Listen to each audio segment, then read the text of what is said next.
पाथरी तालुक्यातील पोयटाकडीचे उपसरपंच गणेश माणिकराव बागल व ग्रामस्थांचा पोयटाकडीतील अनधिकृत वीटभट्ट्याविरोधात रास्ता रोकोचा प्रयत्न।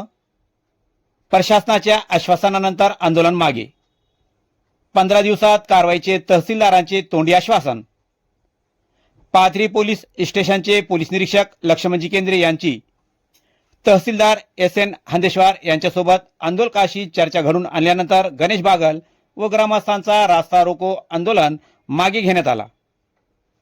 पोयटाकडी शिवारातील अनधिकृत वीटभट्ट्यामुळे मोठ्या प्रमाणात प्रदूषण होत असल्याचा आरोप गणेश बागल व ग्रामस्थांकडून करण्यात येत आहे। पोयटाकडी शिवारामधील अनधिकृत वीटभट्ट्या तात्काळ हटवण्यात याव्या यासाठी संतप्त झालेल्या ग्रामस्थांनी गणेश बागल यांच्या नेतृत्वाखाली 13 एप्रिल 2026 सोमवार रोजी सकाळी 11 वाजेच्या सुमारास पोखर्णी टी पॉइंट येथे रास्ता रोको आंदोलन करण्याचा प्रयत्न केला, पण पाथरी पोलीस स्टेशनचे कर्तव्यदक्ष पोलीस निरीक्षक लक्ष्मणजी केंद्रे यांनी तातडीने मध्यस्थी करत परिस्थिती नियंत्रणात आणली। त्यांच्या पुढाकाराने तहसीलदार SN हंदेश्वर यांचा आंदोलकांशी संवाद घडून आणण्यात आला। यावेळी तहसीलदार यांनी संबंधित प्रकरणात पुढील 15 दिवसात कारवाई करण्यात येईल असे तोंडी आश्वासन दिले। या आश्वासनानंतर व पोलीस निरीक्षक लक्ष्मणजी केंद्रे यांच्या विनंतीला मान देऊन गणेश बागल व आंदोलक ग्रामस्थांनी आपले आंदोलन तात्पुरते स्थगित केले। यावेळी तहसीलदार व पोलीस निरीक्षक लक्ष्मणजी केंद्रे व गणेश बागल यांची घेतलेली मुलाखत आपण पाहतात SKF न्यूज सलमान सय्यद सोबत पाथरी। वीटभट्टीच्या संदर्भात म्हणजे वीटभट्टी जवळपास आमच्या इथं 20 वर्षापासून वीटभट्ट्या येतात, तर वाढत जवळपास त्याची संख्या 29 वीटभट्ट्या झाल्यात। म्हणजे पाथरी तालुक्यामध्ये 56 गावं आहेत आणि 49 वीटभट्ट्या आहेत पाथरी तालुक्यामध्ये। तर 49 वीटभट्ट्यापैकी 29 वीटभट्ट्या हे फक्त आणि फक्त पोयटाकडीमध्ये आहेत। त्या जवळपास आम्ही बरेच वर्षापासून याचा त्रास आम्हाला होत होता आणि 3 वर्षापासून आम्ही निवेदन देत आहोत। 3 वर्षापासून निवेदन देऊन आम्हाला प्रशासनाकडून कुठल्याही प्रकारची त्यांच्यावर कारवाई झालेली नाही। कारवाई संदर्भात आम्ही जे निवेदन दिले त्याचे कुठलेही आम्हाला म्हणजे काही हालचाली दिसल्या नाहीत। आणि मग आम्ही काय केलं, तहसील विभाग, आपल्या उपजिल्हाधिकारी, जिल्हाधिकारी आणि पर्यावरण विभाग, तर पर्यावरण विभागाने 2023ला मला वाटतं 2023लाच त्यांनी 5 दिवस इथं येऊन त्यांनी चौकशी केली, सर्व अहवाल सादर केला आणि त्यानुसार आम्हाला पत्र असं दिलं की मी जे उपोषणासंदर्भात त्यांना निवेदन दिलेलं होतं, तर त्यांनी उपोषण मागे घ्यावं या संदर्भात त्यांनी आम्हाला हे केलं, सांगितलं की तुम्ही उपोषण करू नका आणि आम्ही आदेश देतो तहसील विभागाला।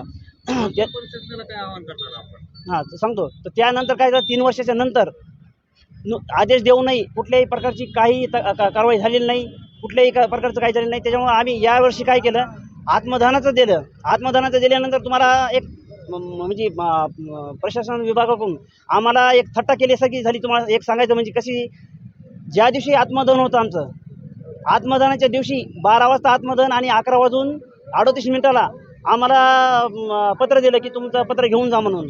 त्यांचे कोणतरी वाघमारे काही आहेत ते कोतवाल, तर त्यांनी 11:38ला आम्हाला पत्र दिलं। 11 म्हणजे 12 वाजता जे माणूस जाणार आहे त्याचा 11:38ला त्याला पत्र देण्यात येते। त्याच्यानंतरही त्यांनी वेळ मागून घेतला की आम्हाला फक्त एक 15 दिवस द्या। 15 दिवस दिले। 15 दिवस दिल्यानंतर त्यांनी सांगितले की आम्ही त्याच्या जमीन मालकावरती बोजा टाकू। आमचं असं आहे की आम्हाला बोजा टाका, काय करायचं करा, आम्हाला वीटभट्टी नको। आम्हाला जास्त काही त्यातलं खोलातलं कळत नाही, जास्त कायदा कानून हे आम्हाला काही माहीत नाही। जसं एखादं वाळूचं ट्रीप समजा आमच्या भागामध्ये जे कॅनल आहे, त्या कॅनलला जसं एखादं मुरुमाचा ट्रीप कोणी भरून जातं, यांना माहीत झाल्यानंतर गडबडीने जसं ते पकडले जाते आणि जसं ते पोलीस स्टेशनला किंवा तहसील विभागाला आणण्यात येते, तशी कारवाई तुम्ही यांच्यावर करा ना। यांच्या अनधिकृत भट्टे म्हणल्यानंतर त्याला काय जे अधिकृत आहे का त्याच्यावर नका कारवाई करू, म्हणजे अनधिकृत वीटभट्टे त्याच्यावर कारवाई करा, हे आमचं म्हणणं आहे। आणि जर हे कुठलंच काही करणं होत नसेल, कारण त्या दिवशी साहेबासमोर ते वीटभट्ट्याचे एक अध्यक्ष दिवाण म्हणून आहेत, ते आले होते आणि त्यांनी सांगितलं की आम्हाला 2 एकर शेतीवर 3 एकर शेतीवर आम्हाला शेती परवडणार, तर शेती आम्हाला सुद्धा परवडणार साहेब। त्यांना जर वीटभट्ट्याला मान्यता देत असाल तर आम्हाला सुद्धा आफू गांजा हे लावण्याची आम्हाला शेतकऱ्याला आमची बी इच्छा आहे की आम्हाला सुद्धा तुम्ही मान्यता द्या। आम्ही लागवड करू, आम्ही जगू, आमचाही पोट आहे, आम्हालाही परवडत नाही ह्या महागाईच्या काळामध्ये, आम्हाला तुम्ही हे द्या। तर तर अशी एक आमची मागणी आहे, वीटभट्ट्या बंद, नाहीतर मग आम्हाला गांजा लागवड आणि अफू लागवडीची मान्यता.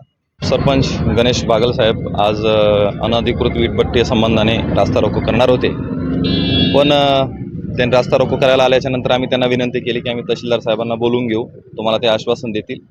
त्यावरून त्यांनी आमच्या विनंतीला मान देऊन त्यांनी आजचा रास्ता रोको कॅन्सल केलेला आहे आणि तहसीलदार साहेबांनी आता त्यांना आश्वासन दिलेलं आहे. पुढील तहसीलदार साहेबांच्या आदेशानुसार आम्ही साहेबासोबत राहून कारवाई करू. आपल्याला वीटभट्टी संदर्भात आपले पोहे टाकलीचे सरपंच यांनी रस्ता रोकोचं आंदोलन केलेलं आहे. आम्ही एका 8 दिवसापूर्वी आम्ही त्यांच्यासोबत आणि वीटभट्टीसोबत आमची बैठक लावलेली होती. त्या बैठकीमध्ये आम्ही सांगितलेले जे काय भट्टी आहेत ते आम्ही पाठीमागे या असं त्यांनी मुदत काहीतरी मागितलं. त्याप्रमाणे आम्ही त्यांच्यावर कारवाईचं प्रकार चालू केलेलं आहे. त्यांना नोटीस इश्यू केलेलं आहे. त्याचबरोबर जे काय त्यांच्याकडे ते कारवाई आणि जे वीटभट्ट्या जे रस्त्यावर आहेत त्यांची रस्त्याच्या पाठीमागे घेऊन त्यांच्यावरती हे करायचं. अगर 15 दिवसात जरी नाही केलं तर त्यांच्यावर आम्ही कडक कारवाई करून आम्ही त्यांच्या वीटभट्ट्या बंद करण्याची कारवाई करू. म्हणजे आज पाथरी शहरातील पोखर्णी फाट्यावरती सुरू असलेल्या पोयटाकडी आणि पाथरी परिसरातील ईटभट्ट्यांवर कायदेशीर कारवाई करावी, ते बंद करण्यात याव्या यासाठी आंदोलन छेडण्यात आलेलं होतं. पण पाथरीचे पोलीस निरीक्षक लक्ष्मणजी केंद्रे यांनी आणि पाथरीचे तहसीलदार SN हांदेश्वर यांनी हस्तक्षेप केल्याने त्यांच्या मागण्या लवकरच पूर्ण करण्यात येतील असं आश्वासन त्यांना दिल्यामुळे आज शेतकरी व समाजसेवक यांनी जे त्यांचं आंदोलन छेडण्यात आलेलं होतं ते आंदोलन मागे घेण्यात आलेले, रास्ता रोको आंदोलन करण्यासाठी ते आलेले होते. पण पोलीस निरीक्षक लक्ष्मणजी केंद्रे व तहसीलदार SN हांदेश्वर यांच्या आश्वासनाने त्यांनी रास्ता रोको आंदोलन मागे घेतलेलं आहे. रास्ता रोको आंदोलन स्थगित करण्यात आलेलं आहे. लवकरच ते ईटभट्ट्या मुख्य रस्त्याच्या मागं करण्यात येतील असं आश्वासन तहसीलदार साहेब यांनी उपोषणकर्त्यांना दिल्यामुळे त्यांचं आज रास्ता रोकोचा आंदोलन मागे घेण्यात आलेलं आहे. यासोबतच आपण पाहतात SKF न्यूज सलमान सय्यद सोबत पाथरी.